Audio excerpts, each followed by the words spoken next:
따끔, 졸졸졸, 찌릿. 전립선이 이상 신호를 보내왔다면 남성 건강에 적신호가 켜진 걸 수 있다.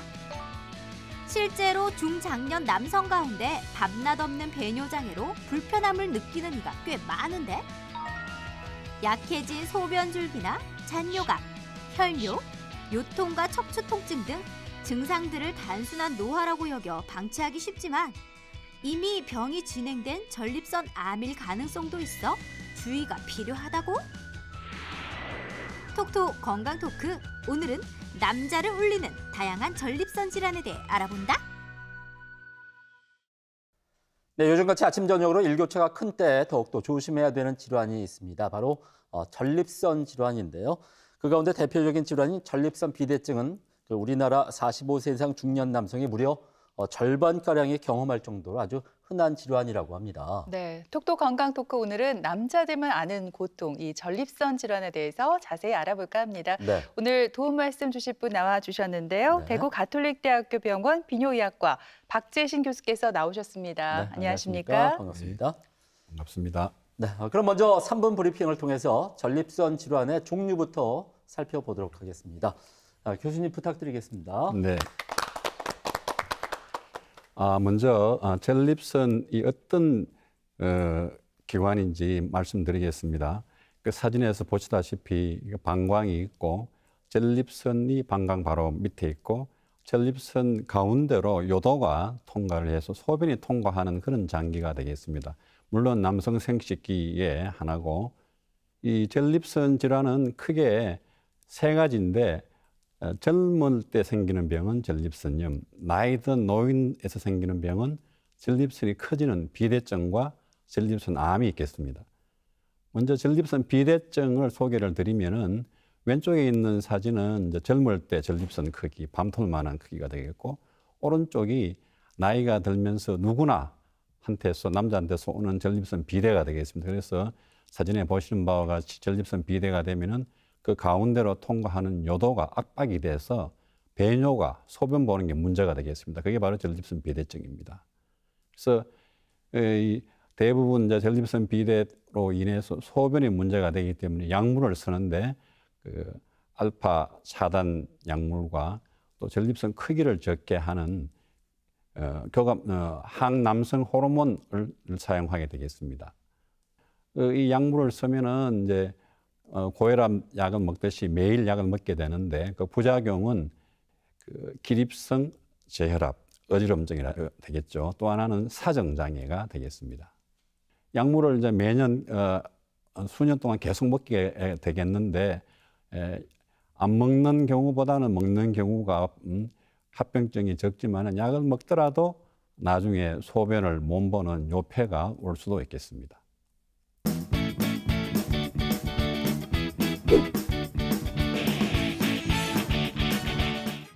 네, 이 전립선 질환 앓고 있는 남성분들 상당히 많으시고, 또 특히 전립선 비대증을 앓고 있는 분들의 경우에는 수술 합병증이 두려워서 수술을 꺼리는 경우가 많다고 들었습니다, 교수님.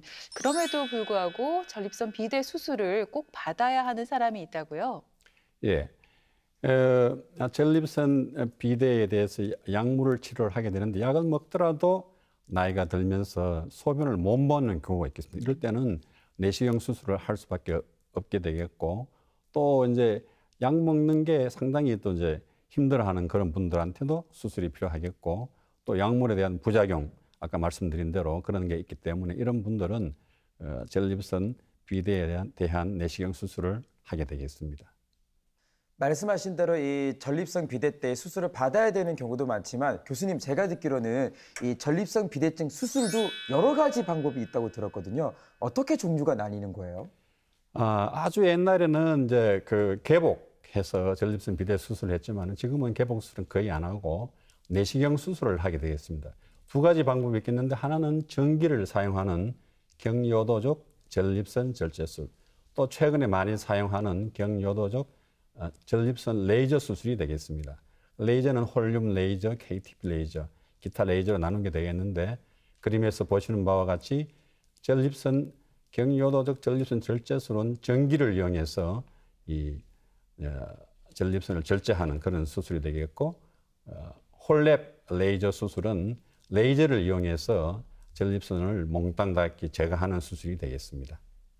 네, 교수님, 전립선 비대증의 수술적 치료가 약물 치료보다 더 효과적이라고요. 그런데 수술 후에 합병증이 생기진 않을까 걱정이 되기도 합니다. 이 수술 후에 요실금이 생길 수도 있다고 하는데 사실인가요? 많지는 않지만은 특히 그 홀륨 레이저를 사용하는 경우에는 일시적으로 그 소변 조절이 문제가 돼서 요실금이 올 수가 있겠습니다. 그래서 물론 이제 그 내시경 수술을 하면은 약을 먹지 않아도 된다. 또 이제 더 효과적으로 배뇨를 할 수 있다 하는 그런 장점이 있지만은 지금은 아까 말씀드린 대로 그 수술이 필요한 적응증이 되는 환자들한테서는 전립선 절제술 수술을 하게 되겠습니다. 뭐 합병증은 크게 많지는 않지만은 일시적인 요실금 2.2%. 또 한 가지 말씀드려야 될 것은 그 내시경 수술을 하고 나면은 사정이 잘 안 되는 사정이 방광 쪽으로 역행성 사정이 되기 때문에 사정에 문제가 될 수가 있겠고 발기부전은 크게 많지는 않게 되겠습니다. 네, 흔히 이제 남아공의 넬슨 만델라 전 대통령, 그리고 중국의 덩 샤오핑 전 주석, 그리고 프랑스의 미테랑 전 대통령, 또 아울러서 우리나라 노태우 전 대통령까지 피해가지 못한 그런 전립선 질환이 있습니다. 바로 전립선 암이라고 하는데, 이렇게 유명인들이 잘 걸려서 황제암이다 이렇게 불린다면서요, 교수님? 네, 맞습니다. 본래 전립선 암은 그 나이가 많은 분들한테서 많이 오고 방금 그 사회자가 말씀하신 대로 유명인들한테서 암이 많이 발생한 건 사실입니다.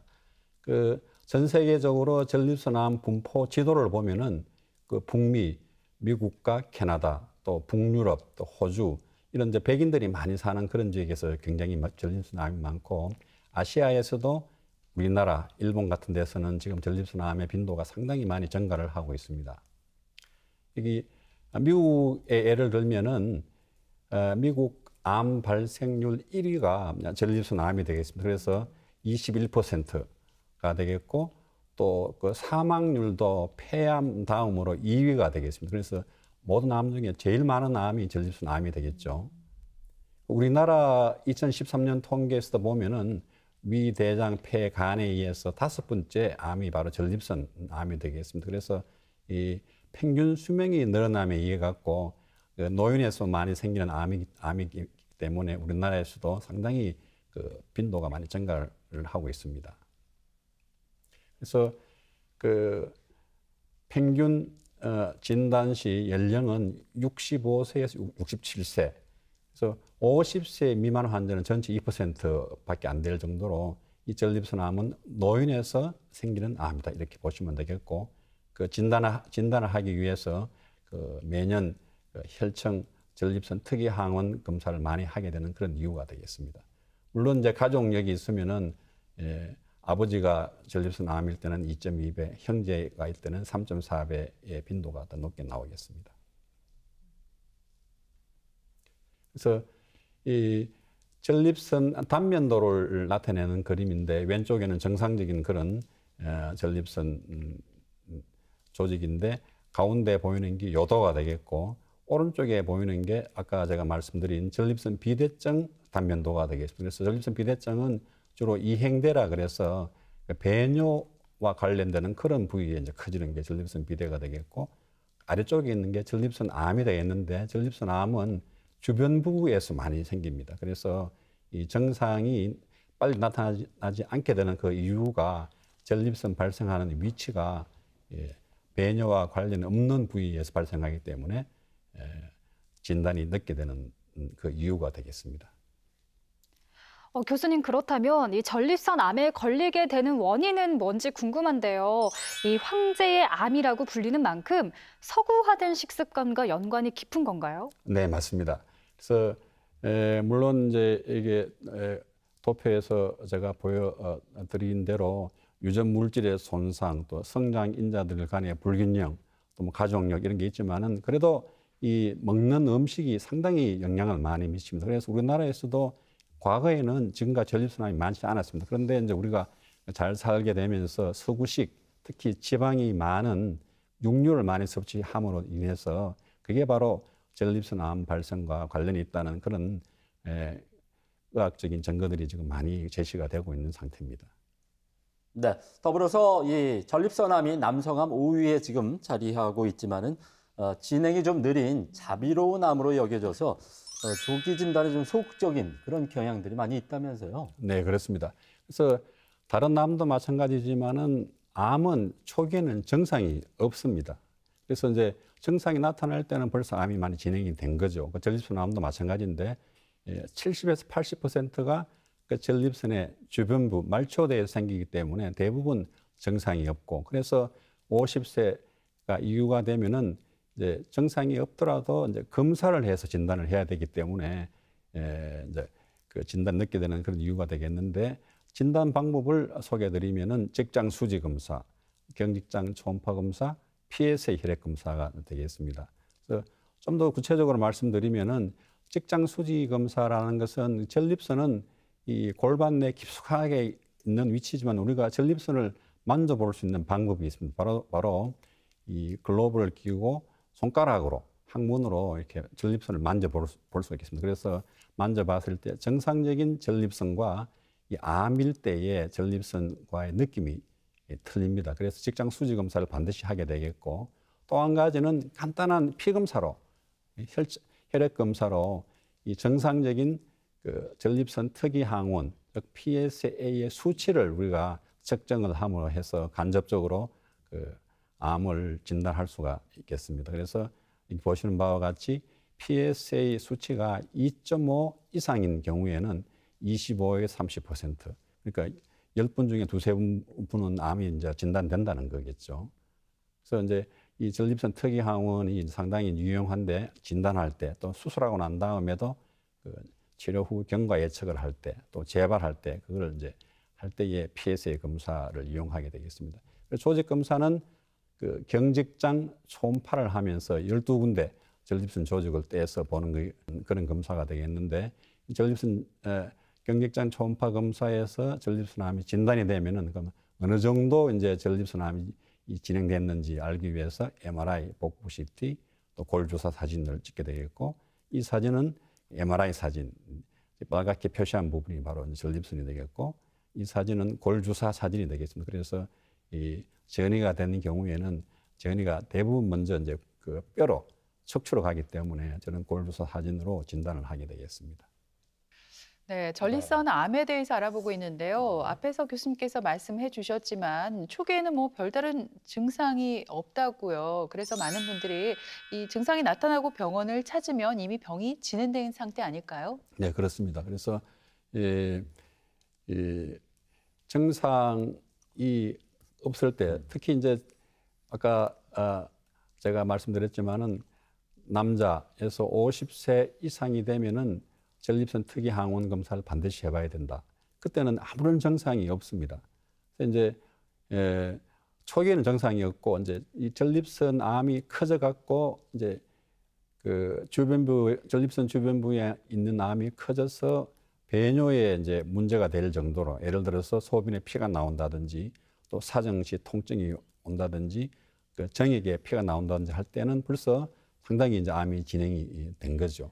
그래서 특히 이제 우리가 병원에서 많이 겪는 일입니다만은 이 전립선 암인데도 불구하고 비뇨기과로 오지 않고 신경외과나 신경과로 가는 수가 있습니다. 왜냐하니까 이 오른쪽에 있는 뼈 사진에서 보는 바와 같이 전립선 암이 척추에 전이가 돼서 전이된 이 전립선 암이 그 신경을 이렇게 눌러서 신경 증상이 나타납니다. 그래서 팔다리가 마비돼서 오는 수가 있어서 이제 신경과에서 그 원인이 뭘까 하고 찾는 와중에 전립선암이 이 척추에 전이가 됐다고 해서 그때 비뇨기과로 이제 의뢰가 와서 전립선암을 진단하는 경우가 있습니다. 그래서 이런 경우에는 이 전이된 전립선암이기 때문에 그 치료하고 난 다음에도 효과가 좀 문제가 있는 경우가 되겠습니다.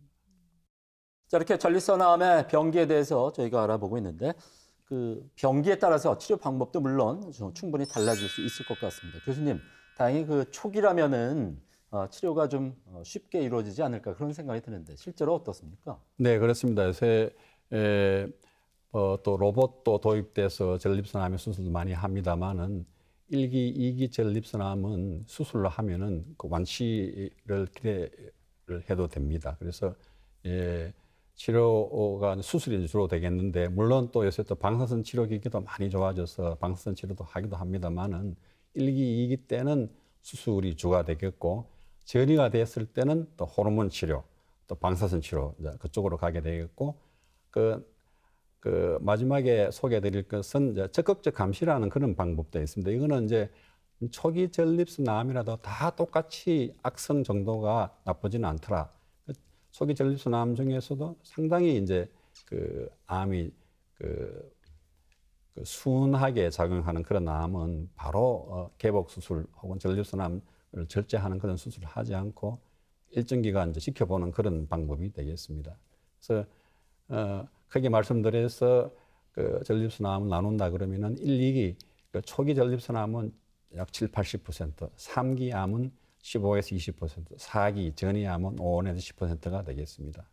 전립선 적출 수술은 이제 초기 전립선암에서 하는데 1 내지 2기에서 하고, 또 이제 비교적 젊은 나이에 오는 3기 전립선암에도 이렇게 하기도 합니다. 그 방법은 이 그림에서 보는 바와 같이 이 접근 방법에 따라서 상치골 방법, 또 회음부로 접근하는 방법이 되겠고, 이 방광 바로 밑에 전립선이 있는데 저 전립선을 드러내고 전립선과 정낭을 다 제거하고 방광과 요도를 다시 이어주는 수술이 바로 전립선 적출 수술이 되겠습니다. 수술의 합병증은 뭐 다른 거는 크게 문제가 되지 않지만은 요실금과 발기부전은 환자들한테 꼭 설명을 드리는데, 요실금도 수술 후 한 수개월 동안은 이제 소변을 조절하는 게 문제가 될 수가 있다. 그렇지만은 좀 시기가 지나면 좋아지고, 이제 문제는 이제 발기부전이 되겠습니다. 왜냐하니까 전립선 바로 뒤쪽으로 음경 발기를 담당하는 신경이 지나가기 때문에 발기부전은 어느 정도 환자분들한테 설명을 드리고, 또 비교적 젊은 분들한테는 이 신경을 보존하는 그런 수술을 지금 많이 하고 있습니다. 수술의 장점은 완치 확률이 높다는 거죠. 그래서 초기 전립선암은 수술이 제일 먼저 생각을 해야 되겠고, 또 수술하고 난 다음에 정확한 병기도 알 수가 있겠고, 또 혹시 또 재발했을 때에는 방사선 치료도 가능하기 때문에 초기 전립선암은 수술이 첫 번째 치료가 되겠습니다. 그래서 수술하고 난 다음에도 이제 암 재발 여부를 보기 위해서 PSA를 이제 3개월, 6개월마다 측정을 해서 5년 동안 우리가 환자 관찰을 하는데, 한 3년 내에 재발한 경우도 있고, 또 80%는 5년 이내에 재발하기 때문에 5년까지는 우리가 꼭 환자를 정기적으로 관찰을 해야 되겠습니다. 간혹가다 15년 뒤 아주 수술하고 한참 뒤에 재발한 경우도 있지만은 상당히 드물다고 할 수 있겠습니다. 네, 초기 암 같은 경우는 이 수술 후에 완치 확률이 높다고 하니까 참 다행입니다.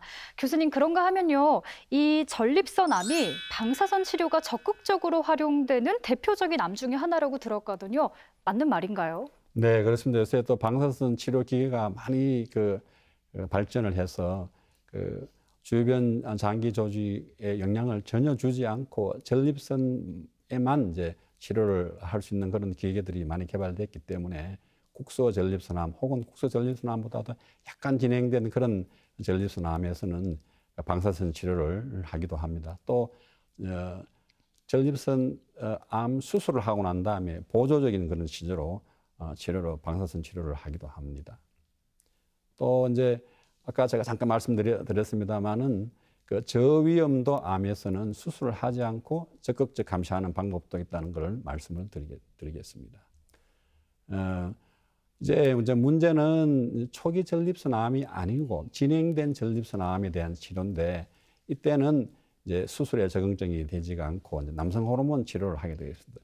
이 전립선암은 유방암과 똑같이 호르몬에 굉장히 의존되는 그런 암이기 때문에 이 진행된 전립선암에는 남성 호르몬을 억제하는 그런 치료를 하면은 상당 기간 동안 전립선암이 더 악화되지 않고 안정되는 그런 경우가 있습니다. 그래서 이 남성 호르몬 억제 치료로 황체 형성 호르몬, 분비 호르몬 작용제를 이제 주사제로 1 내지 3개월, 최근에는 6개월 주사도 나왔는데 그렇게 주사를 하고, 또 항남성 호르몬제 매일 한 알씩 경구 복용하는 약이 있기 때문에 그렇게 하든지 안 그러면 옛날 고식적인 방법이지만 양쪽 고환을 적절히 하는 수술도 남성 호르몬 억제 치료가 되겠습니다.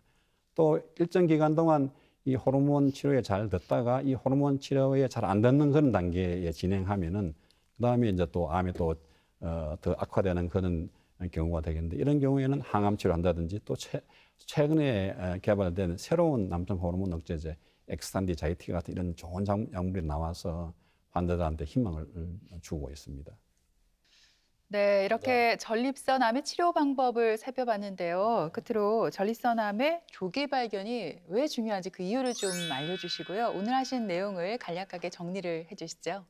네, 모든 암에서 마찬가지겠지만 특히 이 전립선암은 조기 발견이 중요한데 왜냐하면 조기 전립선암은 1 내지 2기일 때는 그 완치율이 상당히 높습니다. 그래서 증상이 없더라도 50대 이후가 되면은 정기적으로 그 혈액 검사를 해서 혈액 검사 수치가 올라가면은 그 경직장 초음파 검사를 하면서 조직 검사를 해서 전립선암을 조기에 발견하는 게 굉장히 중요하겠습니다. 그래서 우리나라도 지금 이제 그 노인 인구가 굉장히 많이 증가하고 있고 또 그에 따라서 전립선암 빈도가 많이 증가하고 있습니다. 물론 이제 소고화된 이제 식습관도 그 일부 원인이 되겠지만은 그래서 빈도가 많이 증가하고 있는 전립선암 조기 발견이 매우 중요하고 또 그래서 이제 조기 발견이 되면은 그 수술을 해서 완치를 할 수가 있겠고 또 이 전립선암이 상당히 진행된 그런 전립선암일 경우라도 최근에 새로운 약물이 많이 나와 있기 때문에 이 새로운 약물로 의사와 잘 상의를 해서 상의를 해서 치료를 하면은 나름대로 상당한 효과를 볼 수 있으니까 전립선암에 대해서 적극적으로 조기에 치료를 하면은 아마 희망적으로 오래오래 살 수 있는 그런 암이라고 생각을 합니다. 네, 이렇게 전립선 질환이 남자들만 아는 고통으로 다가오고 있습니다. 환자분들 대부분이 이제 초기에 증상이 나타나도 일시적인 현상이다 이렇게 생각해서 방치하거나 치료를 미루는 경우가 참 많이 있다고 합니다. 네, 하지만 전립선 질환은 참는다고 저절로 낫는 질환이 아닙니다. 네. 증상이 있는 분들은 하루빨리 가까운 비뇨의학과에 가서 정확한 진단을 받아보시기 바랍니다. 네. 네, 지금까지 이 시간 도움 말씀에 네. 대구가톨릭대학교 병원 비뇨의학과 박재신 교수께서 수고하셨습니다. 오늘 네, 고맙습니다. 감사합니다. 네, 김철원 씨, 장혜연 씨 두 분도 수고했습니다. 네. TBC 클리닉 건강 365 오늘 준비한 내용은 여기까지입니다. 한 주간 건강하게 보내시고요. 저희는 다음 시간에 다시 오겠습니다. 고맙습니다. 고맙습니다.